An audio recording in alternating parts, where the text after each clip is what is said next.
ಆನಂದ ಆಗ್ತಾ ಇದೆ. ಹೇಗೆಂದ್ರೆ ಹಿರಿಯರಿಗೆ ನೋಡಿದ ತಕ್ಷಣ ಮಾಡಬೇಕು ನಮಸ್ಕಾರ, ಅದು ನಮ್ಮ ಸಂಸ್ಕಾರ. ಅದೇ ದಾರಿಗೆ ಹೋಗಿ ಸಿಗುತ್ತೆ ಒಳ್ಳೆ ಪುರಸ್ಕಾರ. ಅದೇ ದಾರಿ ಹಿಡಿದ್ರೆ ಎಲ್ಲರೂ ಸೇರಿ ಮಾಡ್ತಾರೆ ತಿರಸ್ಕಾರ, ಬಹಿಷ್ಕಾರ. ಅದರಿಂದ ಮಾನವ ಜನ್ಮ ಬಹಳ ದೊಡ್ಡದು, ಅದನ್ನು ಹಾನಿ ಮಾಡಿಕೊಳ್ಳಬಾರದು ಅಂತ 90ರ ಹಿರಿಯರು ಹೇಳಿದ್ದಾರೆ. ಅದನ್ನು ಮಾನವೀಯತೆ ಬಹಳ ದೊಡ್ಡದು. ಹೇಗೆ ಅಂದ್ರೆ ನಾವು ಹುಟ್ಟಬೇಕಾದ್ರೆ ಆ ತಾಯಿ ಗರ್ಭದಲ್ಲಿ ತಾಯಿ ಯಾವ ರೀತಿ ನೋಡ್ಕೊಳ್ತಾಳೆ ಅಂತ ಹೇಳಿದ್ರೆ ಗರ್ಭವನ್ನೇ ಗುಡಿಯಾಗಿರಿಸಿಕೊಂಡು ರಕ್ತದಲ್ಲಿ ಅಭಿಷೇಕ ಮಾಡಿ ಗರ್ಭವನ್ನೇ ಹಾರವಾಗಿರಿಸಿಕೊಂಡು ಪ್ರೀತಿ ಮಮತೆ ವಾತ್ಸಲ್ಯ ಸಂತೋಷದಿಂದ ಆ ತಾಯಿಯರಿಗೆ ನಮ್ರತೆ ನಮಸ್ಕಾರ. ಗುರುಗಳು ಹಾಗೂ ತಂದೆ ಇಬ್ಬರು ಒಂದೇ. ಯಾಕೆಂದ್ರೆ ಗುರುಗಳು ಶಿಕ್ಷಕರಿಗೆ ತನ್ನ ಮಕ್ಕಳಿಗೆ ತಾವು ಕಲಿತ ವಿದ್ಯೆಗಳೆಲ್ಲವೂ ನಾನೇ ಇರ್ತಾರೆ. ಅಂತ ಗುರು ತಂದೆಯರಿಗೆ ಹೃದಯಪೂರ್ವಕವಾದ ಪ್ರೇಕ್ಷಕರ ಮೊದಲ ಕಲಾವಿದರು. ಆ ಪ್ರೇಕ್ಷಕ ಕಲಾವಿದರಿದ್ದರೆ ಈ ಕಲಾವಿದರು. ಆದ್ದರಿಂದ ಪ್ರೇಕ್ಷಕ ಕಲಾವಿದರಿಗೆ ವಿಶೇಷವಾದ ನಮಸ್ಕಾರ. ವಶಿಷ್ಠ ಮಹಾಮುನಿಗಳು ಶ್ರೀರಾಮಚಂದ್ರ ಪ್ರಭುಗಳಿಗೆ ಯೋಗಾಭ್ಯಾಸವನ್ನು ಹೇಳಿಕೊಟ್ಟದಕ್ಕೋಸ್ಕರ ಅವರಿಗೆ ಮರ್ಯಾದೆ ಪುರುಷೋತ್ತಮವನ್ನು ಬೆರೆದು ಬಂದಿದೆ. ಅದನ್ನು ನಿರಂತರವಾಗಿ ಯೋಗಾಭ್ಯಾಸ ಮಾಡಿ ಬಂದಿದ್ದರಿಂದ ಅವರಿಗೆ ಏಕಾಗ್ರತೆ, ತಾಳ್ಮೆ, ಶ್ರದ್ಧೆ, ಭಯ, ಭಕ್ತಿ ಎಲ್ಲ ಪಡ್ಕೊಂಡು ಮಾತೃವಾತ್ಸಲ್ಯ, ಪಿತೃವಾಕ್ಯ ಪರಿಪಾಲನೆ, ಏಕಬುದ್ಧಿ ವ್ರತಸ್ಥ, ಮಾತೃವಾತ್ಸಲ್ಯ, ಪ್ರತಿಗಳ ಪ್ರೀತಿ ವಿಶ್ವಾಸ ಇವೆಲ್ಲ ಪಡ್ಕೊಳ್ಳೋಕೆ ಸಾಧ್ಯ ಆಯಿತು. ನಾವು ಕೂಡ ಜೀವನದಲ್ಲಿ ಅವರು ಮಾಡಿದ ಹಾಗೆ ಯೋಗಾಭ್ಯಾಸ ಮಾಡಿಕೊಂಡು ಹೋದ್ರೆ ಕೊನೆ ಪಕ್ಷ ನಮ್ಮ ತಂದೆ ತಾಯಿಗಳಿಗೆ ನಾವು ನೋಡ್ಕೊಳ್ಳೋಷ್ಟು ಈ ತಾಳ್ಮೆ ಬೇಕಾಗುತ್ತೆ ನಮ್ಮ ಭವಿಷ್ಯ. ಆದ್ರಿಂದ ಅವರು ಮಾಡಿದ ಹಾಗೆ ಒಂದೇ ದಾಸನ ಪ್ರಸ್ತುತಪಡಿಸಿ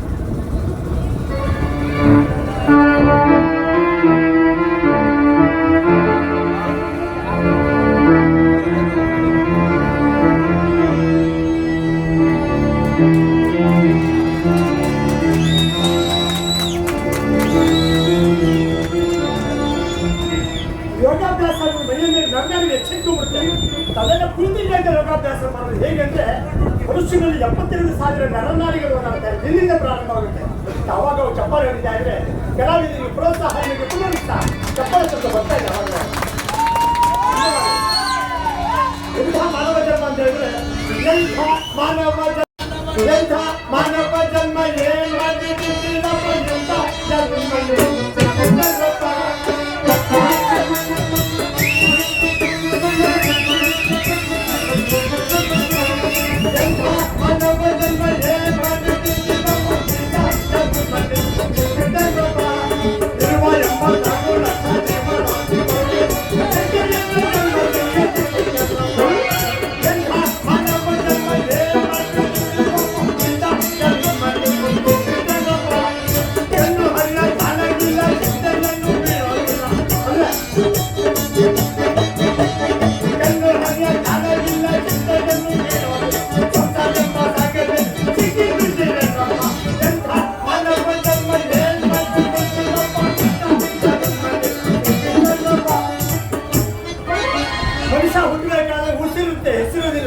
ಸಾಧನೆಗಾದ್ರೆ ಹೆಸರು ಎರಡು ನಡುವೆ ಜೀವನದಲ್ಲಿ ಏನಾದರೂ ಸಾಧನೆ ಮಾಡಬೇಕು. ತಾವೆಲ್ಲ ಕೂತು ವೀಕ್ಷಿಸ್ತಾ ಇದ್ದೀರಲ್ಲ, ಮಹತ್ತರವಾದ ಸಾಧನೆ. ನಿಮಗೆ ಸಾಷ್ಟಾಂಗ ನಮಸ್ಕಾರ. ಹೇಳಿಕೊಟ್ಟ ಹಾಗೆ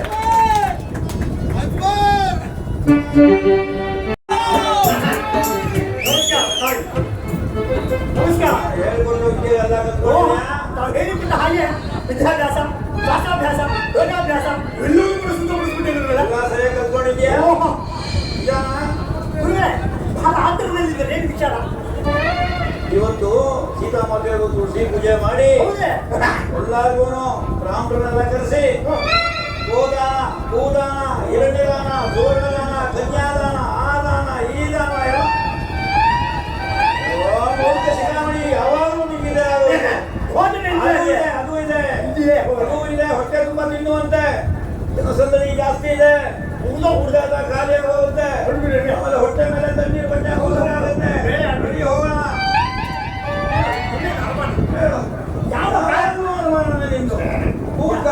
ಯಾವ ಕಾರ್ಯಕ್ರಮ ಹೋಗ್ಬೇಕಾದ್ರೆ ಪುರೋಹಿತರಿಗೆ ಬಿಟ್ಟು ಮಾಡಿ ಅಂತಾರಲ್ಲ, ಪುರೋಹಿತರಿಗೆ ಯಾಕೆ ಮಾಡಬೇಕು? ಪುರೋಹಿತ ಅಂದ್ರೆ ಏನು ಗೊತ್ತಿಲ್ಲ. ಆ ವಿದ್ಯೆ ಮಾಡಿದ್ದೀನಿ, ಈ ವಿದ್ಯೆ ಮಾಡಿದ್ದೀನಿ ಇದೆಯಾ? ಪುರೋಹಿತರು ಅಂದ್ರೆ ಏನು? ಊರು ಹಿತ, ಊರಿನ ಹಿತ ಬಯಸೋನು ಪುರೋಹಿತ. ಊರಿನ ಹಿತವನ್ನು ಬಯಸುವವನು ಪುರೋಹಿತ. ಸಾಕು. ಬ್ರಾಹ್ಮಣ ಭೋಜನ ಪ್ರಿಯ ಅಂತಾರಲ್ಲ, ಇವರೆಲ್ಲರೂ ಭೋಜನ ಮಾಡಿದಾಗ ನಾನು ಭೋಜನ ಮಾಡೋದು. ಯಾಕೆ ಬ್ರಾಹ್ಮಣ ಭೋಜನ ಪ್ರಿಯ ಅಂದ್ರೆ? ಅವರೆಲ್ಲ ಭೋಜನ ಪ್ರಿಯರು, ನಾವು ಬ್ರಾಹ್ಮಣರು ಬಹುಜನ ಪ್ರಿಯರು.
शतसंवत्सरं दीर्घमायुः दीर्घसुमङ्गली भव